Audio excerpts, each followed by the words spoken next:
चिंता रोगस्य कारणम। तो आइए जानते हैं कि चिंता कैसे आपके रोगों का कारण है और चिंता कैसे आपके शरीर को प्रभावित करती है। क्योंकि जब आप चिंता करते हैं तो चिंता कहीं ना कहीं आपके शरीर को प्रभावित जरूर करती है।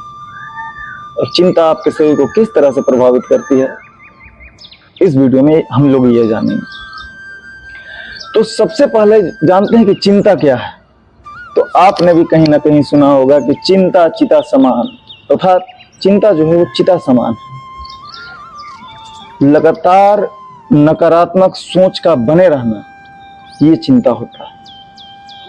ये है चिंता कि आपके अंदर लगातार नकारात्मक सोच अगर बना हुआ है तो ये चिंता। दूसरा, इससे दिक्कत क्या होती है कि स्ट्रेस हार्मोन बढ़ जाता है। और जब आप लगातार चिंता में रहते हैं तो आपके अंदर स्ट्रेस हार्मोन बढ़ता है।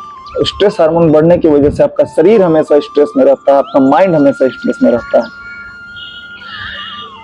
तीसरा, इसमें देखा गया है कि चिंता का पाचन पे बहुत गहरा असर होता है।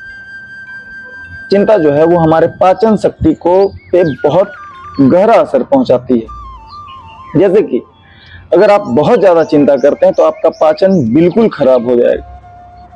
आपने कभी सुना होगा माइंड एंड गट कनेक्शन। हमारा जो पाचन है वो डायरेक्ट हमारे माइंड से कंट्रोल होता है। आप बहुत ज्यादा चिंता में हैं तो आपका पाचन बिल्कुल खराब होना ही होना। चौथा है कि अगर आप चिंता करते हैं तो आपकी नींद खराब होगी। आपकी नींद खराब होगी, आपको नींद अच्छे से नहीं आएगी। और जब आपको नींद अच्छे से नहीं आएगी तो आपका स्वभाव चिड़चिड़ा हो जाएगा। स्वभाव चिड़चिड़ा होने के साथ साथ आपको आलस्य और कमजोरी घेर लेगी, तो वो नई बीमारियों को जन्म देगी। पांचवा जो है जो आपके साथ घटित होगा वो होगा कि आपके हृदय पे प्रभाव पड़ेगा। आपका जो हृदय है, पांचवा आपके हृदय पे प्रभाव पड़ेगा।